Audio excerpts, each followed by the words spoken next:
Hi everyone, it's Cindy. Welcome back to Studioloo. I just have a short little Thrifty Thursday, Thrifty Canucks thrift haul video for you today. It's just a little one. I just got this one book called Romantische Reise durch das Deutschland. I think it's German.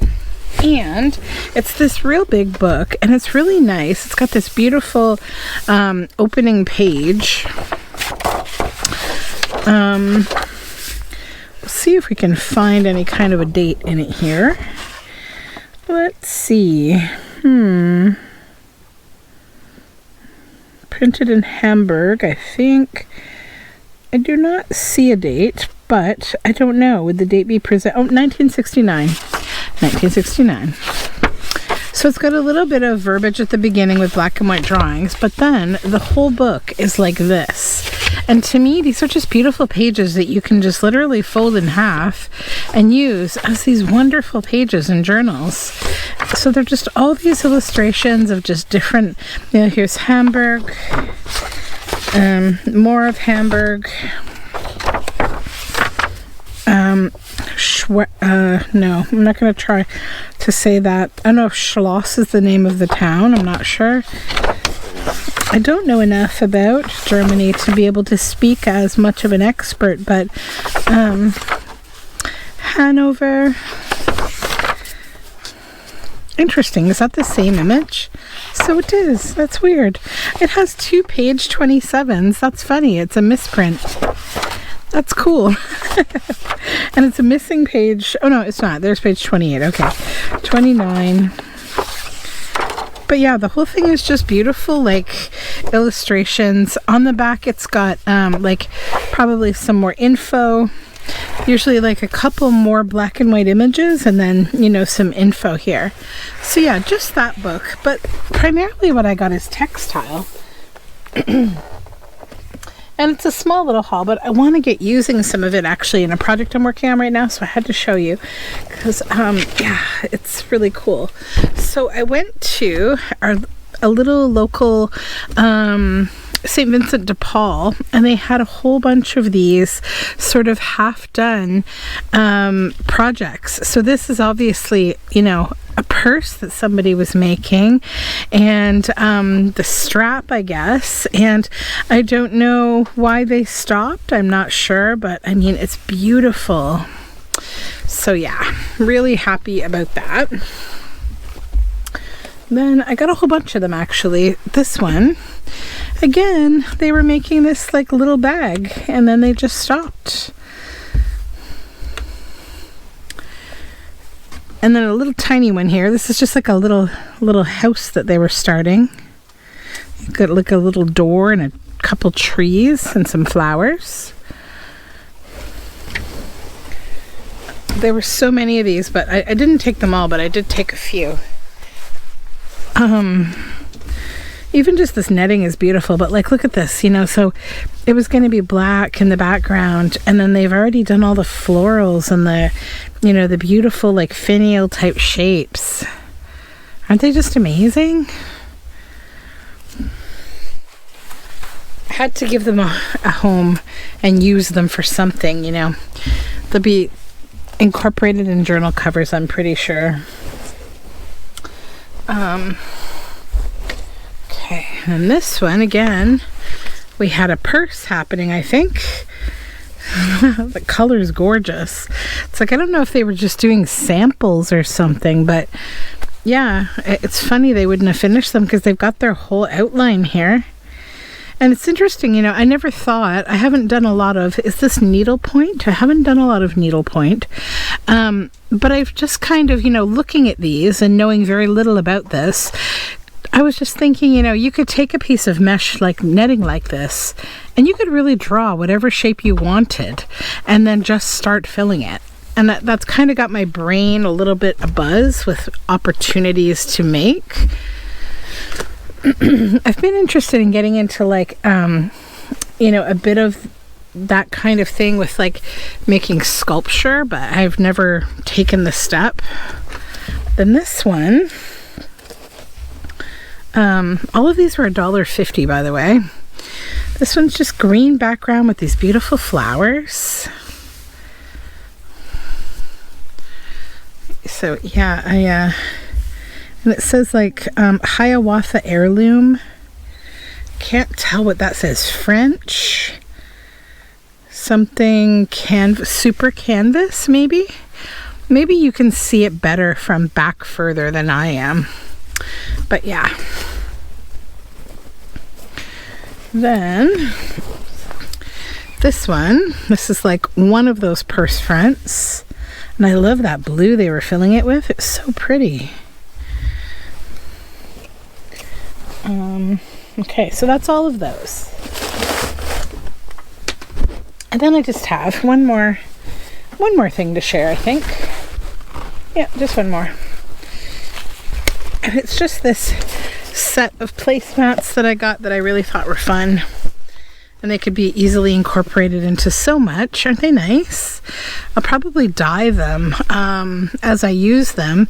And yeah, I really like how they look. So that's it for me for now. That's my little thrift haul. I'm expecting 2025 will be probably slower with thrift hauls. I don't know. I'm kind of in this mindset of like wanting to use things up that I already have and just as part of like a studio reorganization project that I'm slowly working on. So I'm also just kind of looking at my stuff thinking like I'm not at critical mass, but I don't want to get there, you know. So until next time, may the thrifting fairies be with you. Bye for now. Hold up, hold the phone. I'm sorry guys, I actually do have another bag of thrifted stuff that's it's from this week, and I completely forgot. I had it sitting beside my desk and it tipped over, and then I put my my case that I keep my die cutting machine like on top of it instead of putting it where it belongs. And I'm like, why is my die cut machine sitting up so high on this shelf? And then I remembered I had another little bag of things that I got. So I want to share these with you now and not in another video because like I have them now, and I'll be doing less thrifting next year, I think, kind of, sorta. And also like I just think the video is so short that we should finish this. So I got this big book called The English Garden at Night by Linda Rutenberg. And it's just this big, huge, gorgeous book that's full of like nighttime English garden images. Oh, sorry. This is very glary. Let me stand it up a little. So hopefully you can see it with a little less glare. Here we go. Anyways, you get the point, right? It's got beautiful nighttime photography in an English garden. And yeah, I really, really loved the book when I saw it. Poppies, and yeah, it'll be really great for journals. And like, you know, each page is photography. There's very little words. There's just sort of like a little explanation of what's on each page. So it'll be really good for journals. So that one was a fun one to find. And then I found this little ledger book, and it's just a cute little binder with these little blue line ledger pages in it. And then at the back here, it's got all the name, like, or the letters, right, for like, I guess probably you know, whatever you'd be putting on here if you wanted to alphabetize it. It's kind of a cute little format, and like I was thinking about, you know, creating a journal with it, but I sort of think I'm kind of not into binder journals because I don't like when my holes get torn, and the idea of having to put like hole protectors on all the pages would make me batty. So I'm not really a binder person, but it's definitely a really cute format, and I think I might use it. I might completely cover the cover, and I might put something inside of it. Like I might take the whole binder out because it's actually quite loose. Look at that. It's actually coming apart, I think, quite easily. One of them is already, yeah, see, one's already out. And then it would be a nice little base for like a sketchbook or something, you know, to take like a field note type book. So yeah, we'll play with that later. You see how I'm like pulling at it? I'm already tempted to start messing with it. And then I found this, the 1999 Birdhouse Garden Calendar, and it's just got really nice art in it. I was surprised to see something in the thrift store just a calendar from 1999. Like, where has this been all these years? Where was it? And it's just got really gorgeous art, like all birdhouses. And I have a warm love for birdhouses. It's by Lang Graphics. They do all sorts of like commercial design products, like boxes and things. You know, like they're almost like Hallmark in a lot of ways. But I specifically love birdhouses because, of course, I love birds, but also in the town I'm from, next to it, there's another town, and we have a birdhouse city there that is just fully made up of, like, handmade birdhouses that are different, like, landmarks in the town, and they're really nice. And I found a copy of Sally Go Round the Sun by Edith Falk, which is, of course, one of my very favorite books on earth. I already have so many copies of it. I honestly should do a giveaway or something and give one of these away someday, because they're just the best book, and I can't begin to tell you, like, I just love them. I don't know why. It's just when I was a kid, it was my favorite book at the library. I signed it out so many times. It's the illustrations, really, that they ended up giving it to me, because, and then it was basically falling apart. I just loved it so much. And I don't even, you know, I don't know. I think the cover kind of drew me in, and I'm really annoyed that they stuck this on the cover. These thrift stores drive me batty with these stickers. But it would be so easy to just put a sign on the wall, like hardcover, softcover, here's what it costs. But no, let's exert much time to this pricing thing. Then I found this Sticky Night Skies. Learn 6 constellations, 4 stars, a planet, a galaxy, and how to navigate at night in just 1 hour. And I thought that was a really interesting concept. And I want to learn more about Sticky. If they do other learning type things, because what I think it is a quick learning tool. Like, you learn the basics of a few things about a topic, and then it allows you to navigate. So with this one, you know, it says Sticky Night Skies uses a unique learning approach to give you a step-by-step introduction to the stars. Each step builds on what came before and reinforces it. That way, by the time you reach the end of the book, you'll be confident in finding your way around much of the night sky. Even better, what you learn will serve as hooks on which you can hang future knowledge about the universe. See, like, I love that, generally speaking, as a learning style. Space is a big topic. Maybe you've tried learning about it before, but not gotten very far. If so, don't worry. Everything in this book is simply about finding patterns in the sky. Learning with Sticky is different. Don't worry about memorizing or taking notes. Just relax and take your time. For the method to work, though, you must make some commitments to yourself. Read the 3 sections, sequence 1, 2, and the epilogue, in order. Stop at the end of each section where we wrote pause point. Put the book down for a few days and practice in the real world. Most importantly, promise yourself that when asked a question in the text, you will try to answer it before you flip ahead. Keep these promises, and what you learn will stick. So this is sequence 1, and like, take a look at the night sky. It has followed you your whole life. You know, so it's like they're giving you little bite-sized bits of information on each page. So even for people who are intimidated by reading large texts, it's really pretty easy. And the whole book is just like that. So this is, you know, sequence 1 is about half the book, I think. Then there's sequence 2, which is like half of the next half. And then there's the epilogue, which is the rest. And, you know, by that time, like, you've got these really great hooks to kind of learn about the night sky. So I think I'm going to do this with my kids, because I really was inspired by the style. If you're familiar with Sticky, if they do anything other than this Night Skies book, let me know. Let me know your experience, because it's totally up my aisle of like my mindset. This came from Lawrence Holt Books Inc. I don't know what that is. That's probably just the bookstore. But yeah, cool book, and it's sticky.com with 2 Ks. So let's look at that later and see what it is. And then I found a really funny book, and I really hope this painter's tape works. It often doesn't, but they just put these out, so I think it's going to be okay. Tearjerkers Everyone Loves, a unique album of the songs that used to make them cry. Price 60 cents, except Canada, where everything's more expensive. So it's just a music book. And you know, it's funny because I think one of the first, like, not the first journals I made, but like probably the second batch that I ever made, one was a music book that was like about women's grieving, and like I ended up turning it into like a fiber arts book. Like at that time I was doing things really differently, but yeah, it was like, I think it was called something like Don't Weep for Me, Good Lady, or something like that. But this is kind of the same thing. It's mourning, you know, music, sadness music.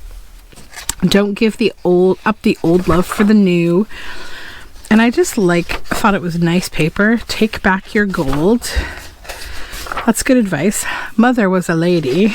If Jack were only here. What does that mean? The picture that is turned toward the wall. That sounds sad.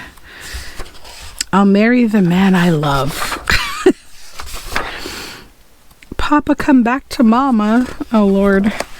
Birdcatcher song. Looks like somebody copied this aria from The Magic Flute. But anyways, it's just a funny and interesting old book of music. Yep. No date on it, I don't think. Let me see. Nope, no date.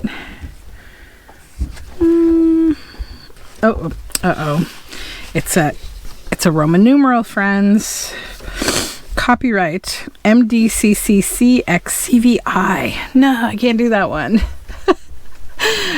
Because like MDC is what, 1800? I can never do this because C is 100, right? So there's 3 of them there. I don't know. I'm so awful, guys. I don't know my Roman numerals anymore.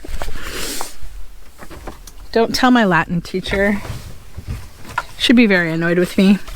And then I got a CD. I never buy CDs, but I just really adore Canadian treasure who unfortunately passed away. He was a wonderful Stuart McLean. He was a wonderful storyteller, and I love nothing more than listening to Stuart McLean in the car, or when I'm camping, or when I'm traveling, or sometimes when I'm just sitting around. And I love that it's in this old media, because I can just pull it out and throw it into my CD player, which yes, I do still have and will always have.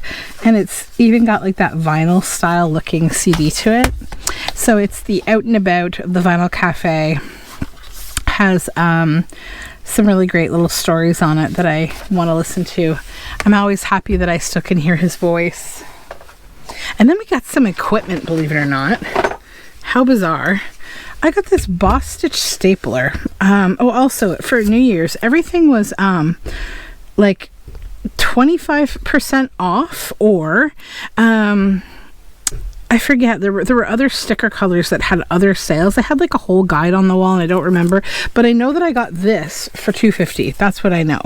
So a lot of things were like half off completely. They were doing a bunch of revamping the store, and I'm hoping that they don't like revamp it too much, because the other one that's like it that I used to love, they remodeled it and now I completely don't like it, because they've put way too much focus on things that I don't care about, like clothing, number one. I'm like so over like clothing and resellers and all of those people. It's like, get out of my thrift store. Go to your weird like clothing thrift stores. Whatever they're called. The one that I never go to, which is like something closet, I forget, but I never go there. So this is like a mega giant stapler. So what this allows me to do is, like, if I had a big long thing like a book that I wanted to put a staple in the middle of, now I can staple in the middle, right? Like boom. This doesn't have, it does have staples. I lied. So there you go. I just did it. And it works really well. Like, it's literally stapled right on there, and it's almost all the way in. Amazing. So it's not hard to use at all. Like, I didn't feel any of the, you know, when you push on a stapler, like, oh, it's really hard. It was really easy. So this is a really nice stapler. It has a guide so I could bring it in or out. And there have been many times where I've wanted to be able to staple in the middle of something, but I don't have a stapler with a long enough thing. Like, now I just need the equivalent of this for sewing machines. Then I would be so happy. But yeah, what a cool thing. So that was part one. Then there were just an absolute ton of paper cutting guillotines, like loads of them. Probably like 10 of them. I don't know if somebody, you know, donated a bunch of them all together, but I found this one and I wasn't going to get it, but it was the coolest one that they had. Vivid Scientific Eco-Cut Guillotine Cutter, 12.5 inches. And, you know, I always bring the chopper out, right, when I'm cutting big things. And I thought this might be a little more efficient. For like when we're working on things together here. I mean, I might still end up bringing out the chopper, we'll see, but this is nice. It's extremely sharp. Like, do you hear that? It's very sharp, and it's got nice guides here. And yeah, I don't have like an absolute ton of these. I have a few paper cutters, I won't lie, but I just like this one, and my husband liked it too, because I was on the fence, like, should I get this? Do I really need it? And he was like, you know what, for the price, it's really nice. You should grab it, right? And I was like, okay. So yeah, I like that it's got a nice guide here too. Yeah, it's sharp. And I hope it will be a good straight. Yeah, like I like how you can, it's got some wobble to it, so you can kind of press it right against the edge very nicely, and the edges are metal. So yeah, I think it'll be a nice thing. And I haven't even given thought to, you know, what this will help me with, all of these numbers. So yeah. And then I got just one more little thing here, and it's a little vintage card game that was either 50 or 25 cents. I can't remember if blue tags were on sale. But it is Jelly Bee, the card game. And I don't even know what it looks like. I didn't open it because it is taped closed, and I generally follow the rules about not opening packages, although sometimes I do. With cards, I definitely open them sometimes, because I once bought a vintage card box that was gorgeous and I was in love with it. It was one of those gold ones, and when I opened it up, it had like cheap crummy cards inside that were like modern cards, and I was so sad. And I think I spent like $5 on it. So ever since then, I'm like a box opener when it comes to things like that, if they're expensive. So these are little, like, that's the back. Don't care so much about that, but these ones I like. So I should open this one, because look, these are all pieces, but I don't care because I can put them together, right? We can actually build her. That's the same one. What am I doing? We can actually build with these cards the intended image, so I don't feel like I got jilted, you know, because I can now build that as a journal card, and that's so cute. That's Judy Jelly Bee, and there's two of them. There's two of each of those. So there's Mama Jelly Bee, and then who's this guy? Probably Papa. Let's see. Oops, wrong one. They're in here in order, so here he is, Papa Jelly Bee, and we got one more. Jimmy Jelly Bee. And you know, they're like made from you know, yarn, and like it's kind of a crafty, fun like thing. So I totally think those are cute. I think they'll go really well with the journals, the nostalgia journals that I hope to get to making this year. You know, I think I've been talking about those for like 2 or 3 years now. I've been collecting things from like a bit of the 70s, 80s, 90s, like things from like Popples to you know, Lady Lovely Locks, Strawberry Shortcake, like just all of the things from childhood, from kids in the 80s and 90s, right? So this would go well with this. I think this is probably more 70s, I'm guessing. 1975, yes. Edu Cards Corporation, Eaton, Pennsylvania. So yeah, I thought that was very cute. So that's for real the end of my thrift haul. So that being said, once again, may the thrifting fairies stay with you, and I will see you again for some thrift hauls probably in 2025, but they may not be as prolific. I'll probably replace this thrifting kind of series with something thrift related, maybe from, I don't think it'll be weekly, but it might be from time to time. I don't know. I haven't really made a plan for 2025. It's quite an open book. So that being said, you take good care of yourself and we'll talk soon. Bye for now.